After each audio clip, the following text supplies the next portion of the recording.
ஒரு magic Journal series start பண்ணலாமா? Episode 1 Harry Potter edition.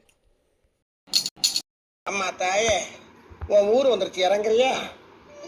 கண்ணே கவிதா, கண்ணே கவிதா எழுதுனா மண்ணே கவிதா எழுதிக்கிட்டு இருக்கு. நல்லா தான் போய்கிட்டு இருக்கு. கைப்புள்ள களத்துல இறங்கிட்டா மிஸ் ஆகுமா? தண்ணி ஊத்துறோம் ஓவர் ஆடிது. அது பண்ணேன்னு கேள்றோம் மாடே. கடவுளே, கதவை திறந்தவன கண்ணுல பறதெல்லாம் பொக்கிஷமா இருக்கணும்பா. அஞ்சாவது கூட உங்ககிட்ட சொல்ல எருமை ஏன் இப்படி சுத்துற? உங்ககிட்ட சொல்லும்போது டீடைலா சொல்லுங்க. எந்த டைரக்ஷன்ல வேணாலும் என்ன அட்டாக் பண்ணுங்க, அதை எப்படி தடுக்கிறீங்கற மட்டும் வாட்ச் பண்ணுங்க. Welcome to great Kirikalan magic show. உனக்கு அமையுது, எனக்கு அமையல. அமைய வைக்கணுமாமே. அமையாது. எப்படி தூக்குறது? இந்த அளவுக்கு உங்களுக்கு குடும்பப்படுத்துறது யாருங்க? அந்த டச் தான். இங்க நிக்கிறியா? நீ நிக்க வேண்டிய இடம் எது இல்ல. போய் கக்கிசிக்க போய் நில்லு. நான் வெயில்றா. கூலிங் கிளாஸ் போடலைன்னா 2 கண்ணு அவிஞ்சு போகும் போல இருக்க. ஒண்ணுமே தெரியலையே. ஜேர்னல்ஸ் கண்டினியூ ஆகணும்னா கமெண்ட் பண்ணுங்க, சப்ஸ்கிரைப் பண்ணுங்க.